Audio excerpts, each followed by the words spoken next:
portfolio now. You are pretty good at business strategy, business growth.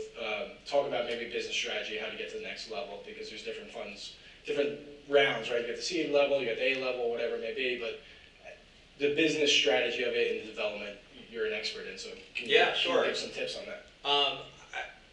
So, you know, we try to, number one, we always co-invest with other VCs, typically other institutions. So just like we're looking for founders who are complementary, we're also looking for other investors who are complementary.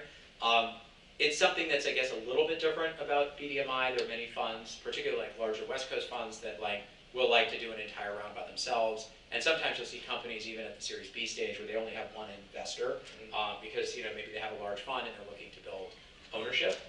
We're kind of the opposite approach. Not that we're ownership agnostic, but we're often co-investing with other VCs that are bringing different skill sets.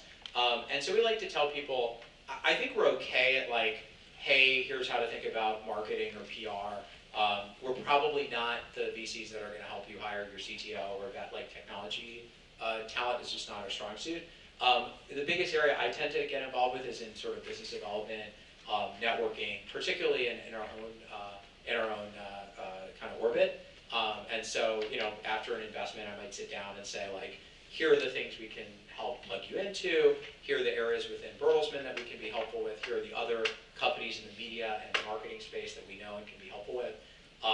Let's talk about, you know, events you should cover, marketing strategy, holes in your organization, and, you know, obviously helping them think through, like, you know, a marketing hire or a BD hire or a sales hire. I mean, well, the partnerships, let's look at some partnerships, collaborations, right? I mean, this is more so you're partnering other founders or other portfolio companies. What do you look for? I mean, it's essentially a matching game, right? You're trying to find the opportunity to put two people together, but I mean, what is best work for you? Yeah. I mean, you know, a lot of it is you try to open the door, help point them in the right direction, and then, you know, it's generally up to the other people to figure out whether there's an opportunity to work together.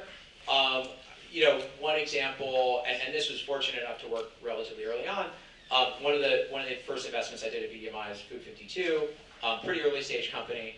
And one of the reasons we were really excited about the business was that across Bertelsmann, we're one of the largest food media companies. So Penguin Random House, I think, has about 50% of the cookbook market, and we have a lot of, you know, famous chefs and cookbook authors in our portfolio. We have a lot of food media brands in Europe, and so one of the first things I did with Amanda Merrill when after invested was putting them together with a few of the people from those different areas, and they ended up really hitting it off with Penguin Random House. And so early on, I'd say within a year or so, they got a book deal and started a cookbook series called Genius Recipes. You guys should buy Genius Recipes cookbooks. Even though we sold our position in Food 52 as we exited last year, it still benefits Penguin Random House, so that's also good. But it was fun because it kind of brought, like, you know, a level of collaboration opportunity. They got a chance to work with more of my colleagues. I think it helped elevate their brand a bit as they were talking to potential customers, advertisers, and things like that. And, you know, one of the things that, you know, one of the fun things about being an investor in an early stage company is you can see like a long arc, right? And a lot of times, like, you know, you guys are coming out with your companies, maybe some of you are early stage, and you just brought your product to market. And maybe I just invest in your company and I put you in front of a half dozen decision makers who could be potential customers. 9 times out of 10, it's too early for them, right? That's just more often than not. But having planted that seed the first time, and then maybe there was an update, you know, the second time you meet, and like, or that person wasn't thinking that they needed a solution for podcast hosting because it wasn't on their radar screen. And then a year later, they have a massive audio initiative, and they're trying to figure out which technology companies to partner with in the podcasting space, right? So it's sometimes like you're putting the right people together, but it's not necessarily the right time.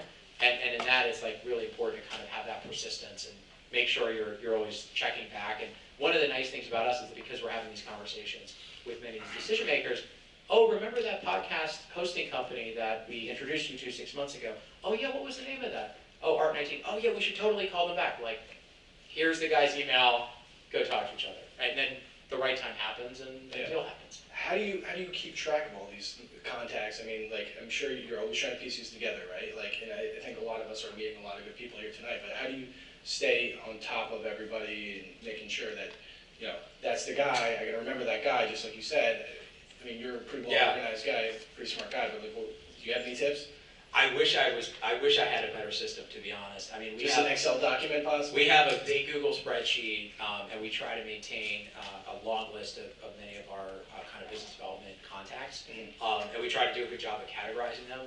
It becomes stale really fast, right? After a couple of years, people's jobs change, people's emails change. So, you know, frankly, there's no great system. The only answer I found is that you kind of have a constant cycle and flow of people. Probably biased by who you actually want to spend time with because life's too short. But you know, kind of at the end of the day, I'm sure there are people who are way more systematic and organized than I am at this, but I don't have a great system. Yeah, absolutely. We were talking about company culture before. It's sponsored by Hugo Team, which is searchable meeting notes with your favorite tools.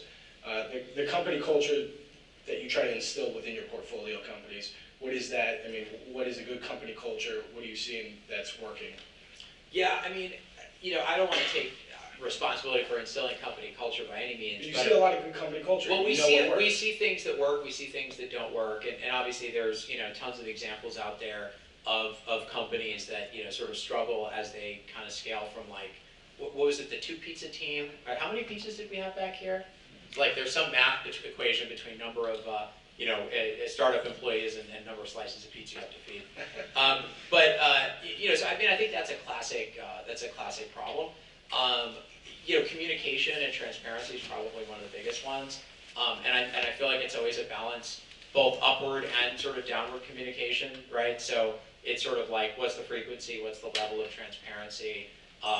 You know, some of I think the best founders that I've worked with have like pretty well organized, speaking of good organization, emails, and they'll kind of send out emails with the stakeholders with like their senior team copied on it, and it'll be like, here's the wins, here's the fails, here's what we need help with. And it's like a really tough thing to kind of do regularly, but when you get into the habit of doing that on like, let's say one founder I know does it like weekly, which I'm shocked, but like monthly is probably pretty I was going to ask about the consistency of that. Yeah. If you ask too many you have too many asks, it's not. Well, I'm like, who has time to write the long email? Sure. But I don't. But I do think like that, like keeping everybody on the same page so that everyone has the same information at the same time is super important. But apparently, according to that Verge article about a way, don't use Slack, right? That was I think the takeaway there. We're in Microsoft. We use Microsoft Teams now. Absolutely, absolutely. Okay. Work efficiency. We were talking about that a little bit too. You know, everybody hates meetings. When you're in a meeting with your team right now, you know, how do you make it the most efficient use of your time? Sometimes I wish we were more efficient. You know, I think, I mean, as you know, sort of classic. You know, make sure every meeting has a stated purpose and agenda. Make sure that you leave the meeting with action items and follow-up steps. I know folks that do the classic stand-up where nobody gets too comfortable. I guess we're lazy, so we all sit down. You know, with most of my meetings are with founders, right? Either prospective investments or existing companies. And so if we're doing a good job, we're kind of stating the purpose of the meeting beforehand. So if you're coming in to present for the first time, I'm going to say, hey, come bring your deck. I'd love to meet you, love to walk through your business and better understand it. If you're coming for the second time, I might say, hey, I already know what you do. I really want to dig into your financials. Can you make sure that you have your Excel model? And if that Excel model is built by your CFO, like maybe she should come too, and like that way we have a chance to kind of interact and dig in. And at the end of the meeting, I try to say, you know, look, hey, we're either excited and we want to kind of dig in, we need to think about it. This isn't a great fit and here's why, so that there's kind of a follow-up.